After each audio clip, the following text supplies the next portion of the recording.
지금 이 과의 내용은 이 3장, 3장이죠, 이게? 예. 희생의 하나님에서 생명의 하나님으로라고 하는 내용은, 내용적으로 볼 때 여러분들이 익히, 저한테 여러 번 공부했던 내용을, 물론 쿠로산처럼 설명하진 않지만, 이 저자의 언어와 방식으로 설명을 해서 어려운 건 없었어요. 근데, 그래서 이제 뭐 제가 쭉 읽어보면 이해가 안 가실 건 없고요. 근데 단지 이게 저자의 글 쓰는 방법인지 아니면 이 번역자의 글 쓰는 습관인지는 잘 모르겠지만 하여간 좀 저한테는 이게 이렇게 논리가 이렇게 계속 이어지는 게 아니라 하여튼 좀 이렇게 산만하고 이렇게 일관적이고 쭉 나가는 것 같지가 않아서 하여튼 그게 좀 불편했는데 그래서 하여간 무슨 얘기하는지는 여러분 한 번만 읽으셔도 다 아실 겁니다. 자, 일단 제가 그냥 쭉 읽어보면서 그 장을 요약하겠습니다. 이번 장은. 첫 번째 주제가 무엇이 우리를 구원하는가, 구원에 대한 이해들에 대한 설명을 했는데요. 저자가 무엇이 우리를 구원하는가라고 하는 질문이 중요하다고 얘기하면서 결국은 신의 희생이 우리를 구원한다라고 우리 믿고 있지 않냐? 이 기독교에서 우리가 배운 게 아닌가라는 이야기를 하는 거고요. 그래서 기독교 역사에서 다양한 표상들이 신과 인간의 관계를 표현하기 위해 사용되었는데, 그러니까 여러 가지 상징이나 비유나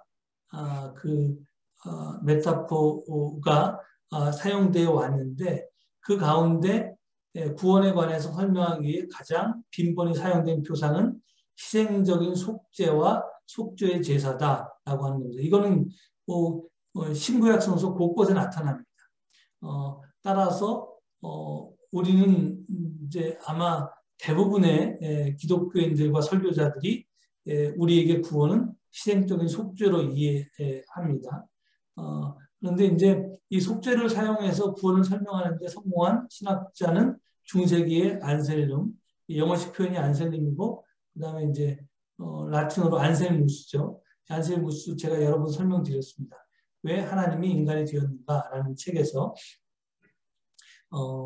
여러분이 기억을 하실지 모르겠지만 이 사람이 그 십자군 전쟁 시기에 그 무력이 아니라 그러니까 군사력이 아니라 논리를 가지고 그 성경이라고 하는 말씀에 전혀 기대지 않고 논리만을 가지고 이슬람을 이제 극복하기 위해서 그들을 설득하기 위해서 쓴 책이 이거고요. 그래서 이제 이 책에서 안셀름은 왜 하나님은 예수 안에서 성육할 필요가 있었는가를 설명하면서 대속의 교리를 펼쳤습니다. 이 내용은 제가 옛날에 역사적 예수 강의할 때 정리했던 내용을 다시 한번 말씀드리면 안셀름의 책의 내용입니다. 하나님께 대한 우리의 불순종 때문에 우리는 모두 죄인이다. 근데 용서는 변상을 요구한다. 변상 없이 그러니까 죄값을 요구한다는 거죠. 변상 없이 하나님께서 죄를 용서하는 것은 죄가 하나님께 별로 중요하지 않다는 말이 됩니다. 따라서 우리가 불순종한 값은 반드시 갚아야만 한다. 세 번째, 그러나 무한한 존재이신 하나님께 대해 무한하다. 그러므로 유한한 존재는 그 빛을 갚을 수 없다. 오직 무한한 존재만이 무한한 빚을 갚을 수 있다. 네 번째, 그래서 예수가 반드시 필요하다. 하나님의 성육신으로서 그는 무한한 존재이며 그의 죽음은 우리의 불순종에 대한 죄값을 치르기 위한 대속 제물이다. 그러므로 우리는 용서받을 수 있다. 그래서 이제 뭐 한마디로 말해서 우리 인간이 하나님께 죄를 지었는데 그 어떤 인간도 다 부정하기 때문에 자기가 죽어서도 그 죄값을 이제 치를 수가 없어서 하나님이 스스로 인간이 되어서 이 세상에 오셔서 흠이 없는 제물이 되셔서 스스로 죄값을 치르셨다 그 얘기입니다. 그래서 하나님이 인간이 되셨다는 거고요. 지금 저자는 이 신학에 대한 이 대속신학에 대해서 다음과 같은 문제점들을 지적합니다. 그래서 십자가 죽음의 필연성과 필요성. 그래서 당연히 이제 죽음이 구원을 그러니까 대속이 죄값을 십자가 죽음이라고 하는 이 죽음이 우리의 죄값을 치르는 행위이기 때문에 반드시 그게 필요하다는 거고요. 그리고 그게 또 없어서는 안 될 이제 필연성과 필요성을 같이 얘기합니다. 그 대표적인 게 이제 영화 패션 오브 크라이스트였죠. 그래서 이제 굉장히 그 잔혹하게 우리가 죽어서 예수가 돌아가셔야 되는데 그 이유는 인간의 죄가 그만큼 컸기 때문이라는 겁니다. 그리고 여기 보면 이제 하나님을 명예를 지키기 위해서 희생과 속죄를 요구하는 봉헌 영주로 묘사하고 있죠. 이제 이것에 대해서 제가 예전에 문제 제기를 했습니다. 그러니까 지금 안셀무스가 상정하고 있는 모델은 이 사람이 이제 그 캔터베리의 대주교로 임명받아서 자기를 그 임명한 사람이 로마 교황청이 아니라 사실은 그 영국을 다스리는 그러니까 이제 노르만 왕이었는데 그 봉건 영주가 이제 남의 땅에 와서 점령하면서 그들을 통치하기 위해서 그러니까 소위 잘한 사람 상 주고 못한 사람 벌 주고 이걸 갖다가 이제 분명히 했다는 거죠. 재판 과정을 통해서 그 모형이 봉건 영주의 모습이 하나님의 모습으로 투영돼서 나타납니다. 그래서 그 하나님이 봉건 영주의 모델로 나타난다는 문제점이 있고요. 그리고 이제 그렇기 때문에 하나님은 얼마나 무능하냐면 죄값을 받지 않으면 용서하지 못합니다. 자기가 만든 피조물인데요. 그리고 그렇게 되면 예수는 우리 죄로 인하여 십자가에서 죽기 위해서 이 땅에 온 겁니다. 그러니까 물론 모든 사람은 태어나면 죽게 돼 있지만 예수는 이 땅에 온 목적 자체가 죽기 위해서 온 거고요. 그것도 십자가에서 죽기 위해서 온 겁니다. 그리고 이제 그렇게 되면 하나님은 십자가를 예정했다. 그러니까 의도를 한 거죠. 그러면 우리가 이건 당연히 지난 시간에 간섭하지 않는 하나님이라고 하는 부분에 대해서 지금 하나님이 아주 크게 간섭하는 게 됩니다. 그렇게 되면 또 예수는 하나님이 꼭두각시 역할을 했기 때문에 예수의 자유의지라는 건 없어집니다. 그래서 예수가 이제 하나님의 각본에 따라서 연기하는 배우가 되는 거죠. 그런데 이제 그렇게 따지면 우리가 무슨 연속극 같은 거 볼 때 주인공이 의인도 있고 그다음에 주인공을 돋보이게 하기 위해서 갈등을 일으키는 나쁜 사람도 등장하는데 가장 중요한 나쁜 사람이 이제 가룟 유다죠. 근데 그 가룟 유다도 감독이 그러니까 쓰여진 각본에 의해서 이제 하나님의 계획에 의해서 그 역할을 담당했는데 왜 유다는 죽일 놈이고 예수님은 구원자인가 이런 말도 안 되는 해석을 할 수밖에 없다는 거죠. 그러니까 이제 그런 이제 답하지 못하는 문제들이 생겨납니다. 이제 그런 것들이 있고 뭐 그 외에도 더 있겠지만 하여튼 이 저자는 이 정도 얘기했고요. 그 다음에 두 번째 참혹한 어리석은 결과들이라고 하는 부분에서 이 사람이 이제 가장 그 강조해서 비판한 건 뭐냐면 고난과 희생 자체가 이상화되고 속량화됩니다. 그래서 고난을 거룩하게 여긴다라는 거죠. 그게 이게 좀 문제라고 이 사람은 특별히 지적합니다. 그래서 영화 패션 오브 크라이스트에서 고통과 고난이 우리를 구원하고 구속한다 이 메시지를 이렇게 묘사하게 이르렀다 이렇게 얘기하고요. 그리고 이런 고난의 성례화는 폭력적인 죽음을 영화롭게 만듭니다. 그래서 예수의 죽음도 폭력을 당해서 죽었는데 그것이 굉장히 영화롭게 치장을 하는 거고요. 그 다음에 그런 왜곡된 현대의 모습이 과격파 이슬람 세력들이 자살 테러 같은 걸 할 때도 그게 이제 그런 이제 고난의 성례화에 변환된 형태라고 이 저자는 이야기합니다. 하여튼 뭐 그런 거 이야기를 하고 그 다음에 이제 세 번째 생명 회복하기에 대한 이야기를 하는데요. 예수의 구원 사역을 잘 이해하기 위해서는 예수의 사역을 그의 역사적 현장과 그의 삶 자체로부터 분리하지 말아야 된다고 얘기합니다. 그러니까 예수가 우리 구원의 모델이 된다고 이제 알고 있기 때문에 예수의 구원 사역은 이해하는 게 중요한데 소위 컨텍스트에 놓고 이해해야 된다라는 얘기를 했고요. 그리고 여러분들이 얘기한 것처럼 이제 십자가 사건을 그 이제 삶과 죽음과 부활이라고 이렇게 된 일관된 쭉 이야기 중에서 한 토막만 떼서 십자가 사건만 떼서 생애와 부활로부터 분리해서는 안 된다 라고 하는 거고요. 그 다음에 예수의 선교와 선포의 핵심이었던 하나님 나라는 인간을 위한 구원이었다. 그래서 지금 여기 보면 하나님 나라 운동 자체가 구원이라고 얘기합니다.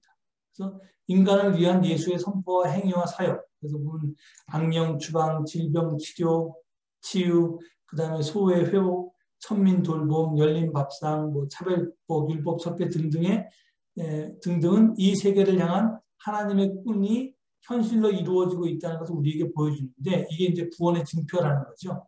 그래서 그런데 이제 예수 당대의 기득권자들은 이런 걸 거부했고요. 그 다음에 그래서 십자가는 어떤 예수의 삶의 목적이 아니고 예수가 살아온 삶의 방식으로 인한 하나님 나라 운동을 열심히 전개했기 때문에 받게 되는 그런 결과였다라는 이야기를 합니다. 그리고 이제 부활에 대한 이야기를 하는데 부활은 예수가 아직도 살아있고 제자들과 동행하고 있으며 그들보다 먼저 갈릴리로 가신다는 경험을 의미한다. 그래서 이 하나님의 명예 회복이 죄값을 치르는 게 아니라 부활에 있다는 걸 이야기하는데요. 그래서 생명의 하나님은 예수를 살아있게 함으로써 그의 명예를 회복한다. 인간을 위한 하나님의 꿈인 하나님 나라의 건설 계획은 계속된다. 그리고 우리는 그 일을 지속하기 위해 부름을 받는다. 우리와 함께 계시고 우리 안에 함께 계시는 예수의 영, 즉 하나님이 우리의 힘이고 변호자며 안내자가 될 것이다. 그래서 지금 이 예수의 부활 사건이 우리에게 주는 메시지에 대해서 구원의 힘에 대해서 이야기합니다. 그래서 이제 예수의 생애, 고난, 죽음과 부활은 예수의 하나님 나라를 향한 열정적인 삶의 결과로 이해됩니다. 그러니까 그게 어떤 이제 인간의 구원이 아니라 예수가 그 하나님 나라에 투여한 결과로 이해되는 거고요. 그리고 우리를 구원하는 것은 생명 자체이신 그 인간을 위한 하나님의 열정과 육화되는 하나님의 헌신으로 나타납니다. 그래서 이게 이제 그 예수가 하나님 나라 운동을 그렇게 열심히 헌신적으로 했던 것 자체가 하나님의 사랑에 대한 어떤 이제 표현으로 우리가 받아들일 수 있고 그것이 이제 우리를 구원하는 하나님의 생명이라는 겁니다. 그래서 예수는 우리에게 새로운 삶의 방식을 가르쳐준 하나님의 살아있는 그 상징의 표상이다. 그래서 골로새서에서 예수는 그는 정확하게 얘기하면 그는인데 그는 보이지 않는 하나님의 형상이다 이렇게 표현하고 있는데 바로 그걸 얘기하는 거죠. 우리는 예수를 보면 하나님이 어떤 분인지 알 수 있다는 겁니다. 근데 여기서 이제 그냥 예수의 삶으로 끝나지 않고 구속적 창조성이라는 말을 이 사람이 좀 특별하게 쓰는데요. 그게 뭐냐면 예수의 구속적 창조성에 영향을 받은 이들은 예수가 그랬던 것처럼 죽음을 추구하지 않을 뿐 아니라 오히려 마음의 변화와 이 사회의 변화를 추구했으며 결국에는 예수처럼 순교자가 되기로 했다. 그래서 이제 이게 예수의 구속이라고 하는 것은 그냥 그걸로 끝나는 게 아니라 그게 이제 계속해서 계승된다는 겁니다.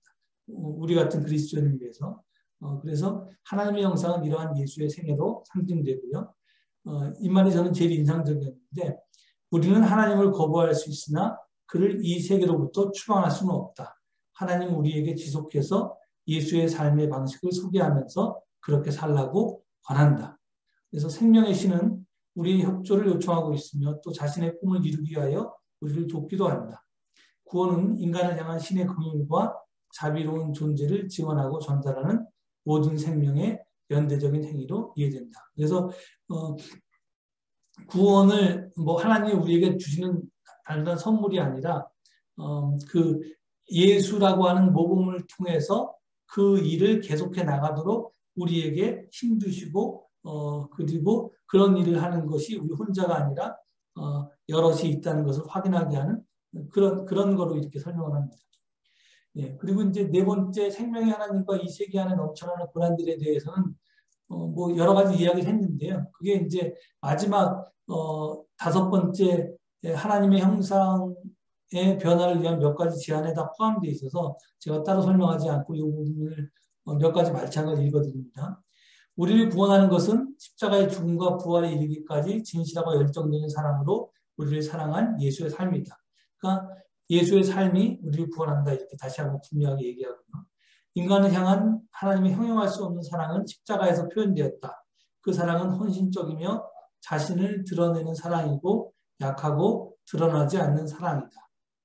신은 끝까지 인간과 이 세계를 사랑합니다. 신은 악의 반대자로서 악의 제거를 위하여 인간의 도움을 요청하신다. 예수는 신의 확실한 정의다. 신은 그의 약함을 통하여 강함을 드러낸다. 그는 전능하게 무력하다. 그는 그를 완전히 드림에 있어서 완전하다. 드림에 있어서 완전하다는 말이 또 인상적이었습니다. 그는 침묵 속에서 자신을 계시한다. 그는 모든 죽음의 세력 앞에서 생명의 옹호자이며 보호자다. 이런 말로 끝납니다.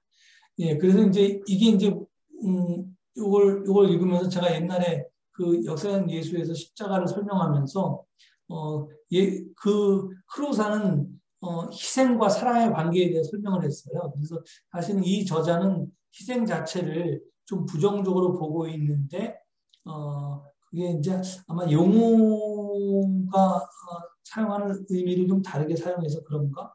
그런데 지금 그 크로사는 이 십자가의 사랑을 그러니까 희생이라고 분명히 보는 거고요. 그러니까 순교가 희생이죠. 결국은 그 희생과 사랑의 관계에 대해서 설명하면서 십자가를 의미를 우리에게 구원의 의미를 설명한 게 있어서 오늘 여러분께 마지막으로 좀 보론으로 설명을 드립니다. 그가 했던 말은 뭐냐면 희생과 사랑은 함께 간다. 자신의 삶을 희생하는 사람은 사랑이 더 많은 자다. 그래서 20세기의 순교자인 디트리히트 보네퍼, 마틴 루터킹, 오스카 로메로는 각자의 민족 또는 국민에 대한 사랑과 다른 세상에 대한 열정 때문에 살해당했다. 그들은 다른 사람들이 살 수 있게 하자다가 죽은 것이다.